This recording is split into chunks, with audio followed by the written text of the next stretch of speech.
साधना करते हैं आप लोग एकांत में बैठकर, किसी दिन 10-15 मिनट भी परिश्रम करने पर आपका रूप ध्यान नहीं बना, मन नहीं लगा, अरे इस बिगाड़ी से क्या फायदा, इससे अच्छा है छोड़ो, चलो हटाओ। महाराज जी चिट्ठी लिख दिया, मन नहीं लगता,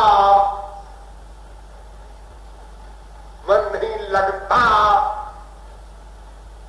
अरे कौन से शास्त्र में लिखा है, कौन से बाबा जी ने तुमको बताया है कि भगवान में मन लगेगा? अरे मन लगना तो सिद्धि है, तुमको तो मन लगाना है, साधना करना है। मन नहीं लगता,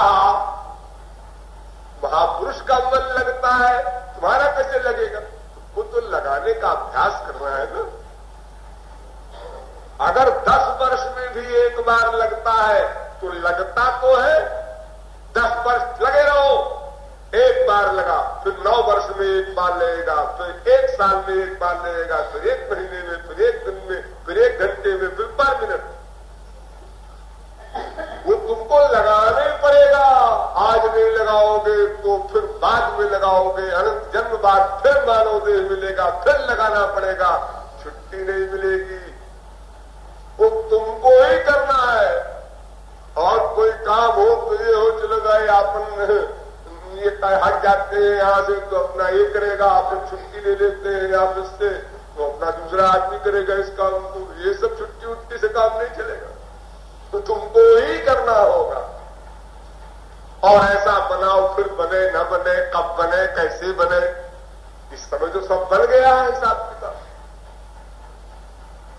इसलिए इसको काम में ले लेना है, अन्यथा किसी प्रकार हर जन्म में हम उधार करते जाएंगे और कभी भी वो स्वर्णिम अवसर नहीं आएगा जब हम प्रैक्टिकल मुस्तैदी के साथ कर सके। तो ये नहीं सोचना चाहिए कि हमारा मन नहीं लग रहा है या कम लग रहा है, इसलिए चलो हटाओ, कौन साधना में टाइम समाप्त करे, खराब करे। सबका अलग अलग संस्कार है, अलग अलग ईश्वरीय रुचि है। इसलिए भी किसी का संस्कार बहुत ऊंचा है तो जल्दी थोड़ा सा एटमॉस्फेयर मिला कि मन लग गया, और किसी का उससे नीचे दर्जे में स्थिति है, थोड़ा और समय लगने पर उसका मन लगता है। लेकिन सबको अपने अपने क्लास के अनुसार ही चलना होता है। आप लोग देखते हैं यहां से लखनऊ आप चलिए, आप चल रहे हैं पैदल, लेकिन एक साइकिल वाला आपसे आगे निकल गया। हाँ, उसके साइकिल है, निकल गया होगा। मेरी भी साइकिल होती तो फिर मैं ऐसे क्यों चलता पैदल? ठीक है, इनको साइकिल दे दो भाई। अगर साइकिल दे दी जाए उसको तो कहेगा एक कार निकल गई मेरे आगे। साइकिल मिली तो, लेकिन एक कार वाला हमसे आगे निकल गया। और अगर तुमको कार भी दे दी जाए, ए हवाई जहाज वाला हमसे आगे निकल जा रहा है, अरे तुम्हारे पास जो कुछ है उसी से तुम्हें चलना है आगे, वहां पहुंचना है तुमको। ये नहीं सोचना है वो क्यों आगे निकला जा रहा है। लड़कपन में मेरे अंदर एक भयंकर मूर्खता थी, थोड़ी बहुत अब भी झलक है। मेरे आगे कोई साइकिल चलाता हो तो मुझे बर्दाश्त नहीं। एक क्लास में लोग बैठे हैं मेरे यहां पर, जानते हैं, कोई मेरे आगे साइकिल चलावे मुझको बर्दाश्त नहीं, उसको पीछे करना है। और जब उसको पीछे कर दिया तो उसके आगे भी एक साइकिल है, अब उसको पीछे करना है। अब कोई ना कोई साइकिल तो आगे चलती ही रहेगी, और हमारा ये भयंकर रोग लगा रहेगा, उसको पीछे करना है, अब उसको पीछे करना है। यानी हाथ जाए भले पसीना पसीना हो जाए, लेकिन हमारे आगे कोई साइकिल को चलावे। और ये बीमारी अभी तक है। जब कभी मैं कार चलाता हूं तो फिर मेरे आगे कोई कार जाए मुझे पसंद नहीं, भले 65 मील चलना पड़े स्पीड में, कुछ भी हो। तो ये तो अच्छा है। यदि आपका ये शौक हो कि ये व्यक्ति हमसे आगे बढ़ रहा है, आगे बढ़ने न पावे, तो हेता वीर से फले न तू शास्त्रों का आदेश है कि हेतु में ईर्ष्या करो। ये कैसे हमसे आगे बढ़ जाए? क्या दुर्खाम के पर लगे हैं इसको? मैं साधना करके, मैं फीलिंग ला करके और रूप ध्यान करके इसके आगे बढ़ूंगा। ये फीलिंग करो, ये तो अच्छी चीज है। अगर हेतु में ईर्ष्या हो तो इससे तो होड़ होती है और एक दूसरे की ओर देख करके जीव आगे तो बढ़ता है। लेकिन अगर यहीं पर निराशा हो गई, अरे ये तो बहुत आगे निकला जा रहा है, अपन से तो नहीं होगा, हाथ में भी लेकर ये हानिकारक। ये तो देखो कीर्तन में एक भगवान का नाम लेते ही आंसू बहाने लगता है। मैं 2 घंटे से खोपड़ा फोड़ रहा हूं, आंसू भी नहीं निकलते। अपन से तो होगा ही नहीं। फील करो, फील करो, फील करो। ऐसी नदी बहेगी एक दिन कि फिर तुम ये कहोगे महाराज जी मेरा रोना बंद ही नहीं होता, आप क्या करें? सब साधकों का अनुभव जो मेरे द्वारा हुए हैं वो सब मुझे पता है। अच्छे खासे कभी आंसू का नाम नहीं मुझसे संपर्क होने के बाद जब आंसुओं की नदी चली तो आज चिट्ठी लिखी जा रही है, महाराज जी ऐसा हो रहा है, वैसा हो रहा है। तो क्या मुसीबत आ गई हो रहा है? मैं तो अच्छा खासा था पहले, क्या बीमारी लग गई मुझे? क्या बीमारी लग गई? अरे योगियों को दुर्लभ बीमारी है, तुमको अगर लग गई तो परेशान हो। नहीं, मैं तो बहुत परेशान हूं। तो घबराओ मत, जल्दीबाजी न करो, लगे रहो। वो जैसे 2 लकड़ी घिसी जाती है, बांस 2 घिसे जाते हैं, अरणी 2 घिसी जाती है, तो घिसते घिसते घिसते 10 मिनट हो गए, आग नहीं प्रकट हुई। 20 मिनट हो गए, आग नहीं प्रकट हुई। नहीं, आग प्रकट हो रही है, आग बन रही है, घबराओ मत। तुमको दिख नहीं पड़ रही ना, और घिसते जाओ, ये निकली। ये जो निकली 2 घंटे बाद, 4 घंटे बाद, इस आग के पहले भी उसमें टेम्परेचर बढ़ रहा था, आपके अनुभव में नहीं आ रहा था। तो अभ्यास करते जाओ, निराश न हो। निराशा सबसे बड़ा बाधक तत्व है, सबसे बड़ा। निराशा होते समय एक बात ये भी तो सोचो कि चलो ठीक है, उसको रसगुल्ला मिलता है, तुमको रोटी मिलती है, लेकिन अगर तुमने रोटी भी छोड़ दिया तो क्या खाओगे? ठीक है, तुम ये सोचो कि इसको तो बड़ा भाव आ रहा है, बहुत आगे बढ़ रहा है, और हमारा तो बड़ा गड़बड़ है, इसलिए हम इस रास्ते में नहीं चलते। तो फिर कहां जाओगे? संसार में वहां आनंद है नहीं, तो फिर परिणाम क्या होगा? यानी तुरंत बुद्धि को डांटो कि संसार में तो श्योरिटी है आनंद न होने की। ईश्वरीय क्षेत्र में आनंद है, धीरे धीरे तुम चल पा रहे हो, कोई बात नहीं, लेकिन जगत की ओर जाने में तुम्हें क्या मिलेगा? और फिर चप्पल जूते खा के फिर यही आओगे। जैसे उड़ी जहाज को पंछी पुनी जहाज पर आवे, मेरो मन अनंत कहाँ सुख पावे। आनंद तो और कहीं है नहीं। अरे श्याम सुंदर का मिलन कहो चाहे आनंद मिलन कहो, बात एक है। तुम श्याम मिलन मत कहो, आनंद मिलन कहो। श्याम सुंदर में आनंद है, ये तो एक बोलने की भाषा है। वास्तव में श्याम सुंदर ही आनंद है, सही ये है। देखो एक वाक्य सुनो, संसार में सब लोग बोलते हो जल निधि में जल है, समुद्र में पानी भरा है। समुद्र किसे कहते हैं? समुद्र कोई बर्तन है क्या? समुद्र माने पानी का ढेर, बहुत बड़ा पानी, जल निधि, अम्बुधि, यानी बहुत बड़ी राशि पानी की जो हो उसको समुद्र कहते हैं। समुद्र और तो कोई चीज नहीं। तो समुद्र में पानी है, यानी बड़े पानी में पानी है, ये क्या बात है? ये कितना गलत वाक्य है। समुद्र में पानी है, अरे पानी के ढेर को जो समुद्र कहते हैं। समुद्र में पानी है, इससे कोई कहे घड़े में पानी है, ठीक है, घड़ा अलग चीज है, उसमें पानी है, वो अलग चीज है। लेकिन समुद्र में पानी है, ये कहना तो गलत हो गया ना। ऐसे ही समझाने के लिए बोला जाता है श्याम सुंदर में आनंद है। वस्तुतः श्याम सुंदर ही आनंद है, मैं कहने की आवश्यकता नहीं है। एक समझाने के लिए औपचारिक वाक्य है।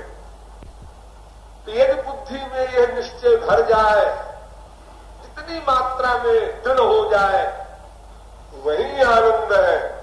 यहां आनंद नहीं है, बस अपने आप उधर आप चलते जाए, फिर किसी को रोकने से आप रुक नहीं सकते।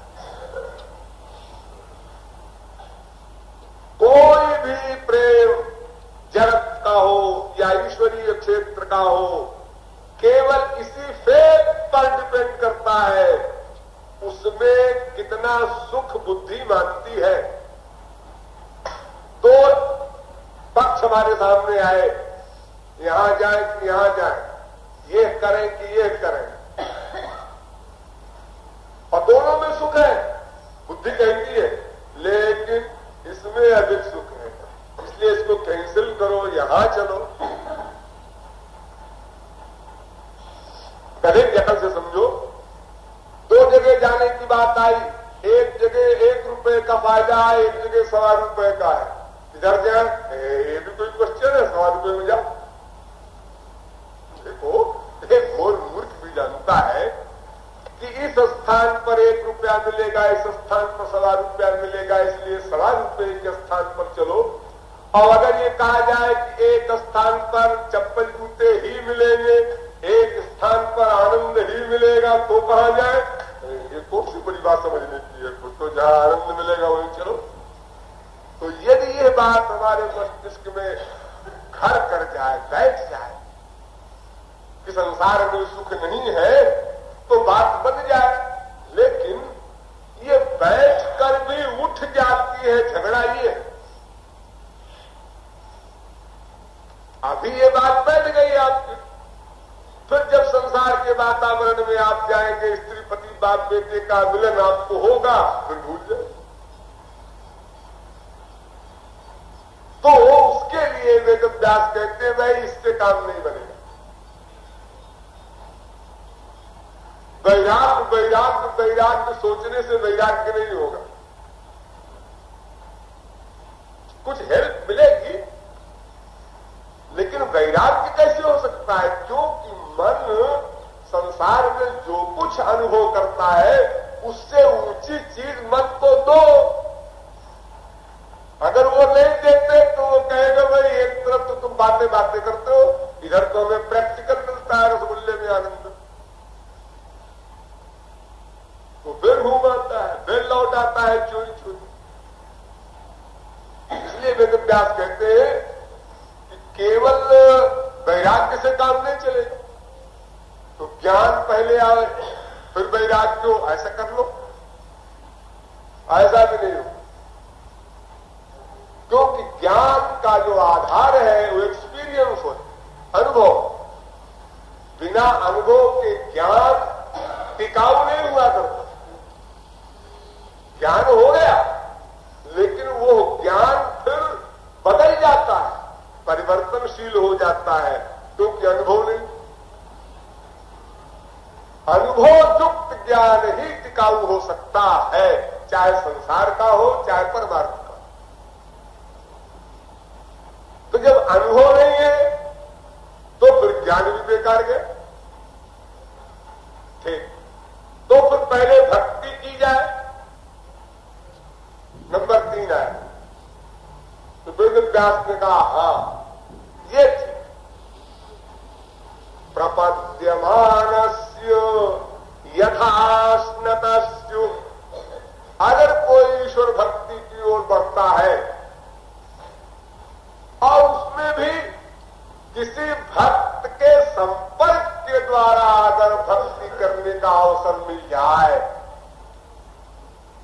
ये करोड़ों जन्मों में कभी किसी को ऐसा सौभाग्य मिलता है। वैसे साधक बैठ करके ईश्वर भक्ति करें, यही बड़ी दुर्लभ बात है, लेकिन किसी वास्तविक संत के साथ साधना करने का अवसर मिले, ये तो दुर्लभ क्या अलभ्य ही कहा जाएगा।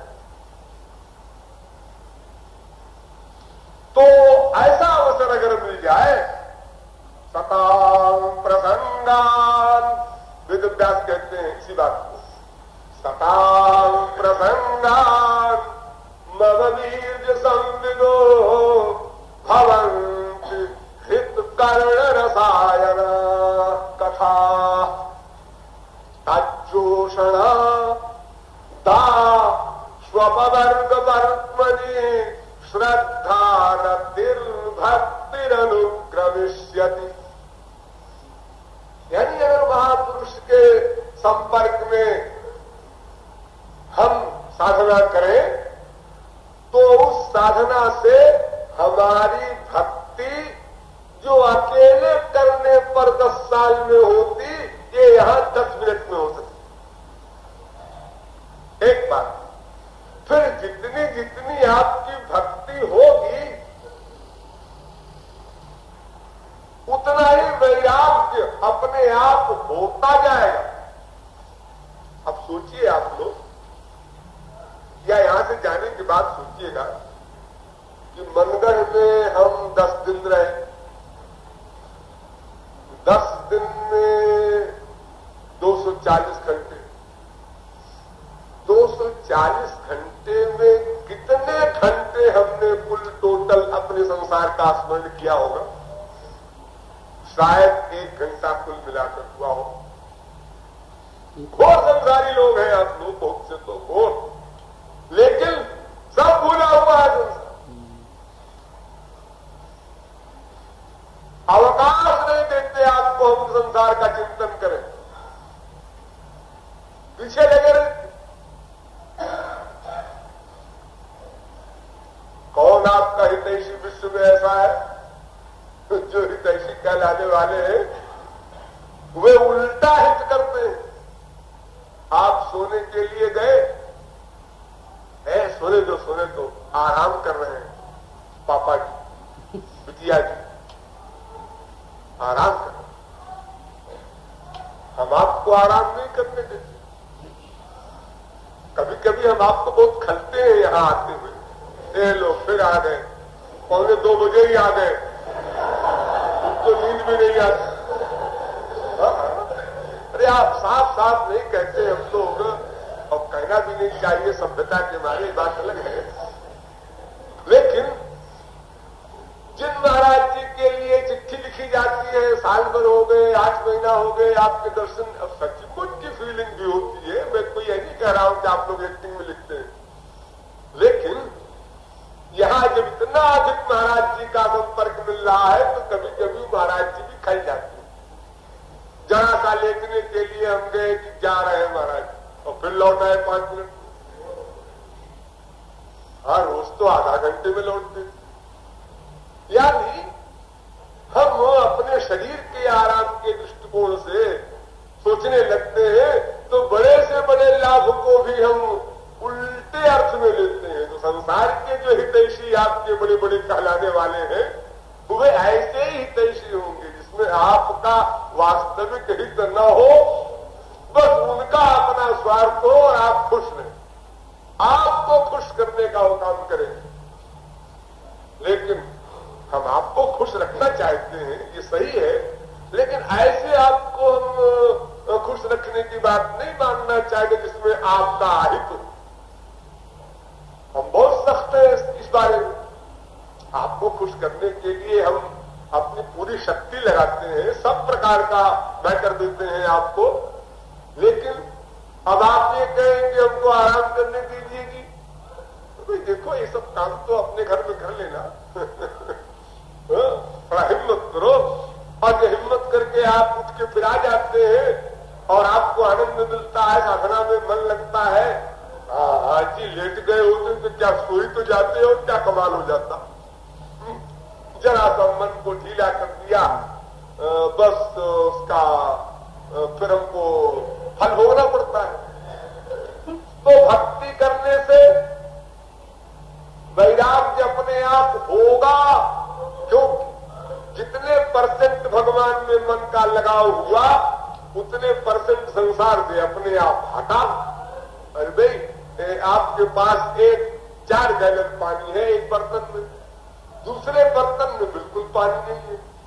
अब आप 4 गैलन पानी में से 1 गैलन पानी निकाल करके दूसरे बर्तन में रख देते हैं कि आप, तो 1 गैलन इस बर्तन में हो गया और इसमें कितना रहा?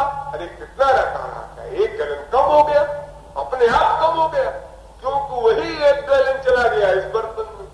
तो आपका मन है, उसका अटैचमेंट 16 आने संसार में था, यदि आपने 4 आने भगवान में अटैचमेंट कर दिया तो 4 आने संसार से अपने आप माइनस हो गया, वो वैराग्य हो गया, अपने आप वैराग्य।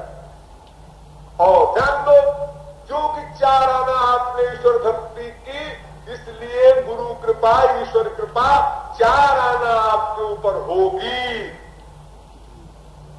जब 4 आना ईश्वर कृपा, गुरु कृपा आप पर हुई तो 4 आना ईश्वरीय ज्ञान भी आपको दे दिया गया, वो भी ऑटोमेटिक। जनयत्यादि वैराग्यम ज्ञानंच जडहैतुकम्। वेद व्यास कहते हैं कि संसार में सुख नहीं है तो बात बन जाए, लेकिन ये बैठ कर भी उठ जाती है, झगड़ा ये है। अभी ये बात बैठ गई आपकी, फिर जब संसार के वातावरण में आप जाएंगे, स्त्री पति बाप बेटे का मिलन आपको होगा, फिर भूल जाए। तो उसके लिए वेद व्यास कहते हैं भाई इससे काम नहीं बनेगा।